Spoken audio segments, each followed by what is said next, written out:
good. You don't have the...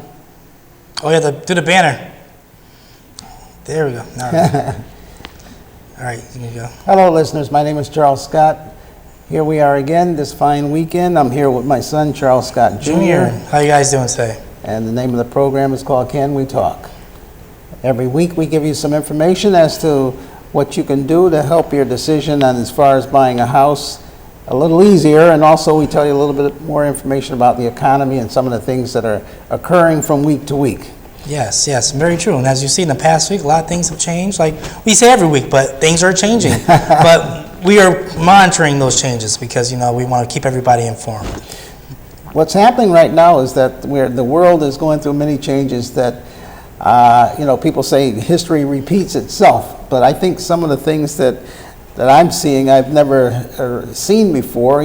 There's cycles, things go up, they come down, the stock market goes up, the stock market comes down. Yes. But we're seeing a lot of things that are happening in governments across the world, and so many things are interrelated. In other words, years ago, the countries were separated, and what happened in one country pertaining to housing or the economy, you'd read about it in the paper or watch it on TV. Now things are instant. Yes, as we see, like for example, like we always say, the Ukraine war and the gas prices in Russia. I mean, it's affecting our day-to-day lives. People are paying nearly $5 a gallon here in Connecticut.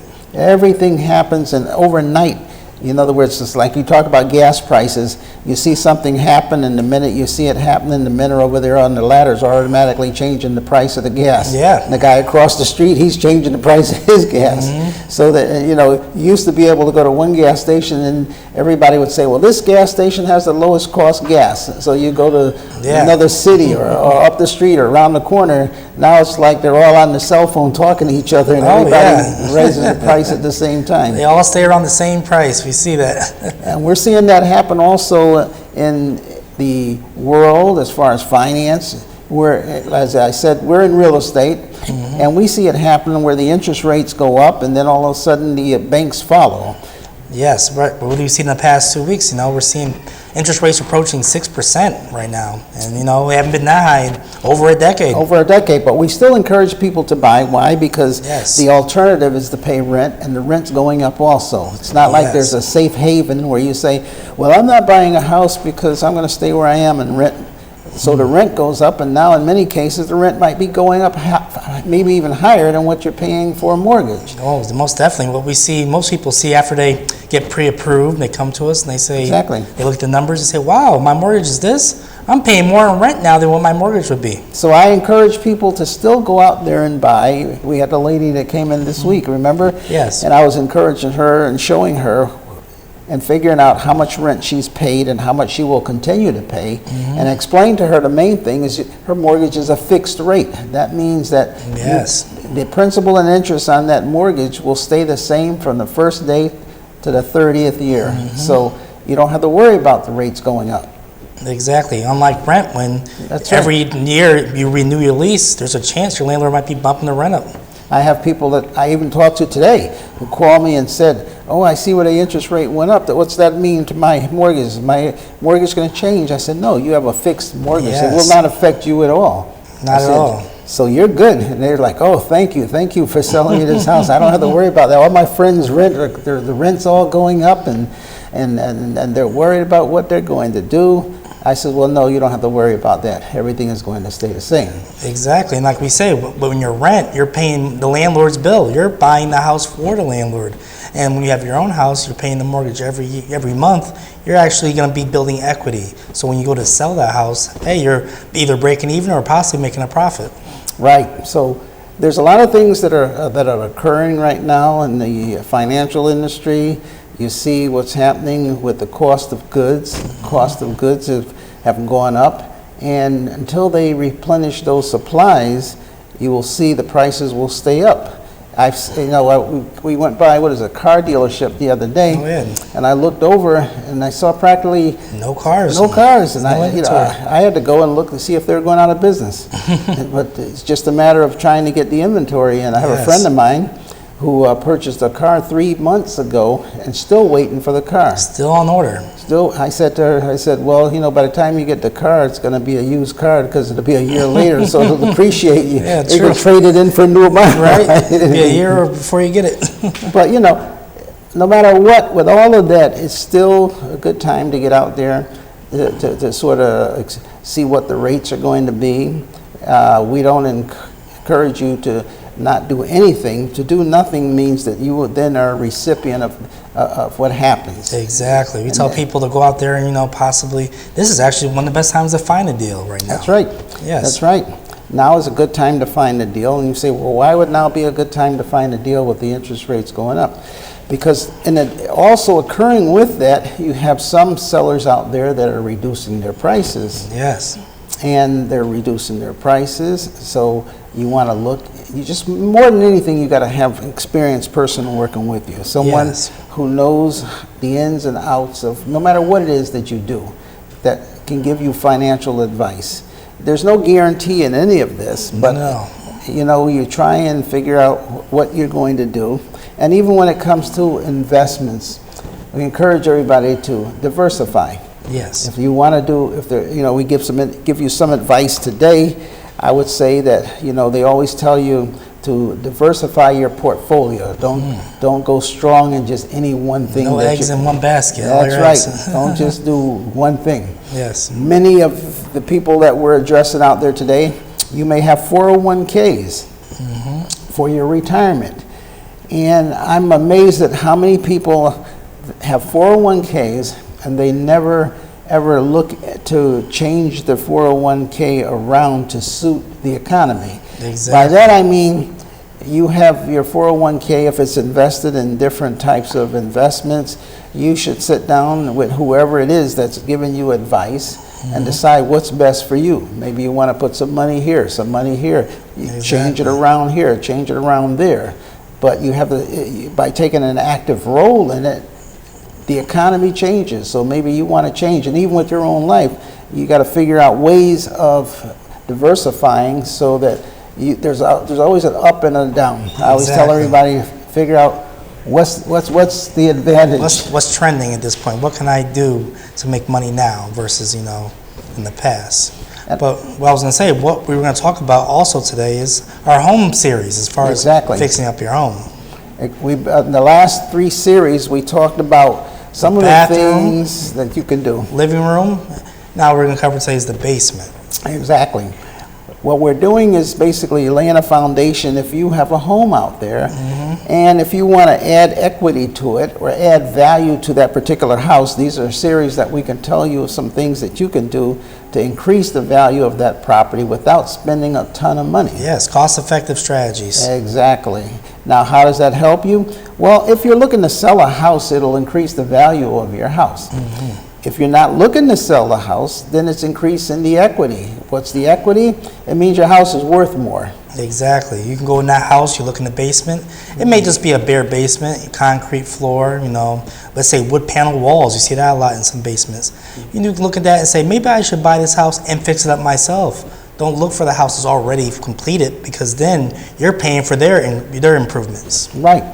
And the thing is this, I always implore everyone, no matter what, if you're going to do any improvements where you're going to deal with plumbing, electrical, changing the structure, doors, get a permit. Yes, yes. Get a permit. What's that mean, get a permit? Well, the first thing you have to do is decide what you want to do. Maybe I want to change a door from this side of the room to the other side. Maybe I want to put some lighting in to brighten the place up. Maybe I want to put a bathroom in the basement. So now, first thing you have to do is do a diagram. Now, homeowner is allowed to do their own diagram, or you can hire someone, such as a draftsperson. Yes. And what they do is they get a piece of paper out and they just draw what they're envisioning in their mind. Because here's what happens with a lot of people. They go to City Hall and they say, I want a permit, I'm doing my basement over. And he looks at the person, he says, well, you know, what do you plan on doing? And you start explaining to them. Well, they don't know, they can't envision what you're envisioning. They don't know, they've never been in your house. They don't know what it looks like. So that's not going to cut it. You can't tell someone what you plan to do. It's like me telling you what to do, what I want you to do, and then I don't come back until you finish it. Exactly. I might say, what is this? This is nothing like what I wanted. So the first thing that you do is they're going to tell you to draw diagrams of what you want to do. You may want to put a door there and take the door from here. Well, where the door is at might be supporting the floor upstairs. Very true. You go in with a sledgehammer and knock the door down, the whole house second floor might fall down. Exactly. That's why we tell people to be safe, you know. Like my father said, you go to City Hall, you come up with a plan, you come up with a drawn-out plan, and you explain to them what you want to do to your structure. Exactly, because then what happens is that if you're going to be changing the doors, if you're going to be changing the windows, then you may say, okay, I want to put in a bathroom. Well, you have to change the plumbing because you have the pipe that goes out into the sewer. So you've got to be able to connect to that sewer pipe. Well, remember, water doesn't go upstream, it comes downstream. So if you're going to connect to the sewer pipe, and the sewer pipe's all the way over on the other side of the room, and the sewer pipe is taller than the toilet, you got to say, well, what can we do there? Well, guess what? Years ago, that used to be a problem because you used to figure out, well, there's only certain places that you could put your toilet. Exactly. Now, they have all these new little systems. I mean, they got a little pump that you could sit right next to the toilet. Oh, yeah. The water, you flush it, it goes into the water, and the water can pump it right up to the ceiling. Right through the ceiling, right across the room. Across the room. So there's all sorts of ways and different changing things that you can do mechanically today that you could not do before. That's where when you do your permit, you go and you figure out, what it is that you want to do. You may say to the person at the building department, well, I'm going to put the toilet here, and he's going to say, well, how are you going to get the water up? Well, with the plan, you already say, okay, this pump right here is going to pump it up. He says, oh, okay. And then you may say, okay, I want to put lighting in. Well, now you have to leave the building department and go to the electrical department. Exactly. That's what my father was saying. When it comes to a basement, or let's say any structure in your house, you want to pull permits because let's say you go to sell this house months later or years later. That's important. When the bank comes out there or sends the appraiser out there, he's going to be looking for these permits. He's going to say, oh, this was changed, this was upgraded, this was moved from here to there. And if you didn't pull those permits, you're going to have to do it anyway. They're going to send you down to City Hall. So why delay that when you can do it now? Here's the worst part. Suppose you decided to put a drop ceiling in the basement. And in the drop ceiling, you decide to put lighting. And now you run wires across the drop ceiling and down into the fuse box, and you plug it in. Well, that's not too bad. But suppose you decided to run the wiring through the 2x4s, and then you put the sheetrock on the 2x4s, and you put a light switch there. So now you call the electrical inspector. The electrical inspector comes out, and he looks, and he says, okay, I have to see all the wiring. You say, oh, the wiring, well, I put the sheetrock up. You know what the electrical inspector is going to tell you? Tear the sheetrock apart. He will. How can he okay something that he can't see? Exactly. So now you've got to get a hammer and rip out all the sheetrock that you already put up around that wiring in order for them to see that it was wired properly. How do they know what's behind the wall? So what you're doing now is you're tearing the whole basement apart again. Counterproductive. You're losing money at that point. And what if he says this is wrong? You can't do it. Exactly. Now you got to rip everything out. Everything has to come out. So that's why when you go to get the permit, you're going to show him a drawing as to what you're going to do. Exactly. And he may say, well, don't put the wire here, put the wire there, or put the wire here. So now you know what they are expecting you to do. And not only that, it's for safety. For safety also, like my father said, you pull the permits for safety and because of legal reasons. You want to make sure that when you sell the house, everything is basically legit and the appraiser can see where you pulled those permits. Now, some other upgrades they can do to a basement, some people put we see the tile floors that you see at Home Depot, those designs right there. People looks like hardwood floor. It's more like a vinyl piece. They like puzzle pieces. And before you do that, what's the other thing you got to make sure that you're concerned with? Make sure there's no water coming into the basement. Very true. Why go and put the tile? I've seen where people put tiles all over the floor. and they put it down in the summer when it's dry, and then all of a sudden you get the winter that the water table comes up, and you have a big snow melt, and you have a big rainstorm. The water gets underneath the glue and the tiles, and all your tiles pop up and warp. Very true. Now here you got a basement with all the tiles with water all underneath them. So if you know that water may come into your basement, then that's another step that you take to prevent that. Exactly. You may call a company, and what they do is they go all around all 4 walls, and they put a little trench, and then they fill it up with little pipes, and now no water comes into the basement. Correct. That's one way of doing that. And what's the other way? A sump pump, I Sump believe. pump. Some people take a sump pump, and what they do is they have the area where the water is all going to run to. They dig a hole, and then they put a little pump down there. But the pump works the opposite way of a toilet. When you flush the toilet, then the water comes back up inside the tank, and then it stops. With a sump pump, what happens is that when the water fills up, it turns the pump on. Exactly. And the pump pumps the water out of that little hole and pumps it outside the house, so that the water doesn't build up downstairs into your basement. It's called a sump pump. Now, here's one little caveat with a sump pump. Sump pump requires electricity. That's true. I've had a situation where we're selling a house. You can imagine this one. Yeah, I've heard this. You know what you're talking about. We're selling a house, and the owner of the house decides, well, I'm moving out, so therefore I'm going to turn the electricity off. So now we have a huge rainstorm. The water floods into the basement, and it has nowhere to go because the owner decided to turn the electricity off ahead of time. Sump pump doesn't come on, basement floods, you got a foot of water in your basement. Man, that's stuff of nightmares. There's a foot of water in the basement. This is the day before the closing. Yo, my goodness, that's right. If you're selling a house and you have a sump pump, make sure you don't turn the electricity off until the other owner transfers it in their name. Not until after closing. After the closing. So these are some of the things that you have to be concerned about. These are some of the tips. Just that one tip that I gave the audience out there. How many people out there are probably thinking, oh my God, I'm selling my house, I better not turn the electricity off because I got a sump pump down in my basement. And I'm sure that you've seen all of the TV ads where you see people with buckets and there's oh yeah, got the water, throwing the water out of their basements, or they had to go rent the pump and they're pumping all the water out. Dry in the basement, yes. So that's another way of eliminating that. Some people, what they do is they go a step further and they waterproof the walls. Yes, that's true too. And outside, if you really wanted to go all out, which you see, there's different remedies here. So if someone comes to you and they say they want to do the most expensive way, what we're doing is giving you ideas of things that you can do without breaking the bank. Exactly, affordable things. Affordable things. Yes. Some people may want to come and dig a trench around the entire outside of the house and put rock there to drain the water. So that's not necessary. Exactly. There's other things that you can do. So as you can see, there's many ways that you can save money and still make your house affordable.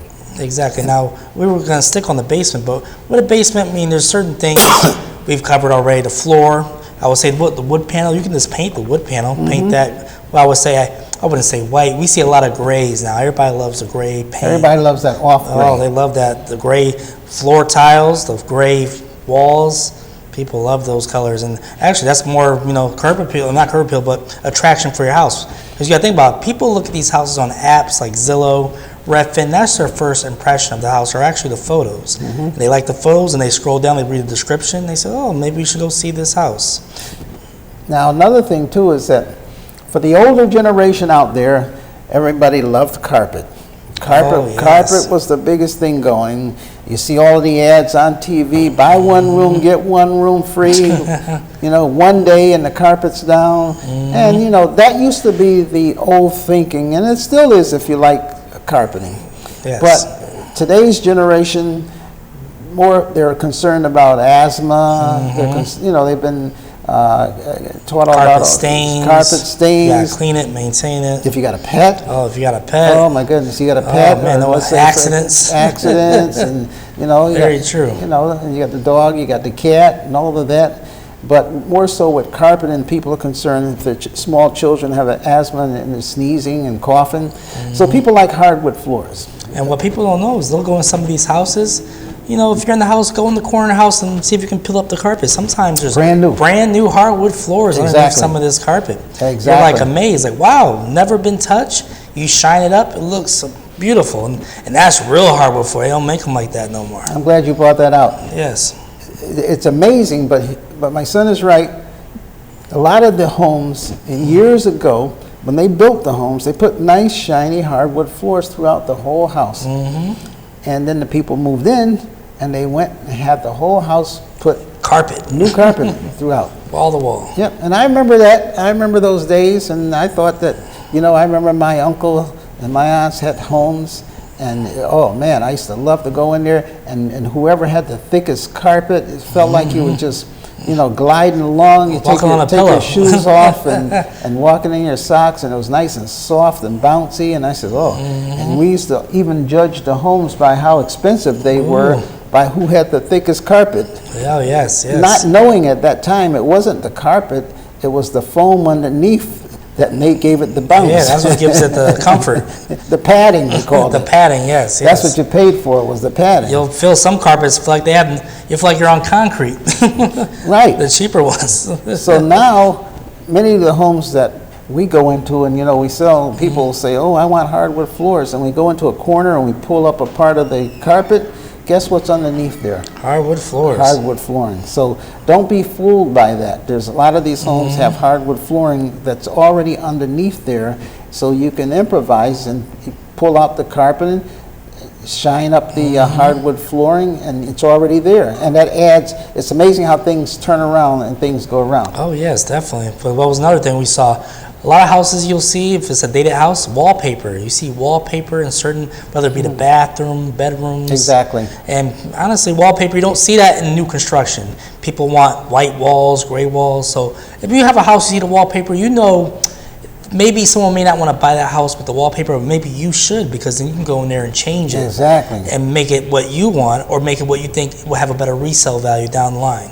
And what you just said there, one of the things that, you know, we try to teach people is to look for value, or look for value that you can add without having to pay a lot of money for. Exactly. You can go to places like Home Depot and Lowe's and these places, and you rent these steam machines. Oh yes, that's what it's called. When you look at wallpaper and you're trying to peel it, you're like, oh, I'll never get that off. Well, they got a machine. The machine just goes up and down. It's like a vacuum. Yes, yes. And the steam comes out of it, and it loosens up the glue, and then you just peel it right off. Never try to peel wallpaper off. You're never going to get it right. Get it even. It's going to break. It's been there for decades. Get the steam machine. Steam machine. So we just gave you another tip. Yeah, don't go buy it. Just rent it. Rent it. Yep, don't buy it. Go out, do the rooms you need to do, and then you can begin painting at that point, after you clean the walls, obviously. Exactly. So you see, there's different ways that you can do. What we're trying to do is just give you all of these different ways that you can improve the value of your house. And even if the values and the cost of the homes have gone up, this is a way where you can go in, buy the house, even if it costs a little bit more than you anticipated, Exactly. and then turn right around and still get added value by doing these things, which will increase the value of the house that you're buying. So this is how you can get ahead. You don't go out, or I can't say you don't, depends on, you know, some people say, well, I don't want to do that, I don't want to do that, I just want to pay top dollar. Well, you can do that and pay for someone else doing all these things for you. But remember, if the market comes down a little bit, then you're underwater. You paid more. The guy next door, he's making out because he's not in all of that debt that you're into. So there's different ideas, different things that you can do. But remember, like, you know, when we go to sell a house, like my son said, you want to make sure you pull that permit. Yes, very true. We had a situation recently, and luckily the people, it wasn't too much of a disaster. Yeah. And that was a particular case where the customer is buying the house, and they did the deck. They did the outside deck, and they put up a new deck, and they did not get a permit. Due to COVID, they were saying that the guy wouldn't come out. So they didn't have a permit. So now they want to sell the house, and then The bank sent the appraiser. Remember that? The bank sent the appraiser out, and the appraiser said, where's the permit? He could tell the deck was brand new, and he went to City Hall and said, hey, no permits. We need permits for this in order for it to be safe. And what happened? The bank read that on the fine line. Okay, contingent on finding the permits. So at that point, it's up to the seller to rush down to City Hall, get the permits, hope the guy is down there to give you the permits or even schedule inspection. But what we're saying is this is all could have been prevented if they got the permits from the get-go. And luckily, this was a city that they really didn't have a lot of new construction. Exactly. Remember, it's not as simple as what you said, run down and got the permit. Sometimes it may take a week Yes. or two before that inspector from the city is going to come and even look to see if you did it the right way. Very true. Luckily, in this particular case, the people were aware that they were going to need a permit. They reinforced the deck, made sure it was okay, and the inspector from the city came out and okayed everything. Yes. Now I would say that's like lottery ticket luck. The way that They worked. were lucky. They were lucky. What if they had enclosed the wiring and had to rip everything man. apart? So hopefully we've given you some tips here that can save you quite a Exactly. bit of money as to what you're looking to do out there. And maybe you want to add a little bit to that So when what we we're close going out. to do is we're going to continue this series. As you see, we've gone from the kitchen to the bathroom, living room, basement. What we're going to do is also tell you how you can spruce up the outside of the house and make that more curb appeal and add more value and equity to your house.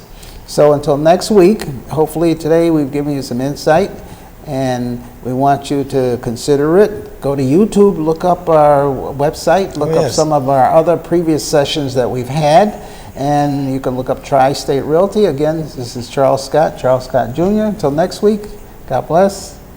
God bless. Shalom. Amen.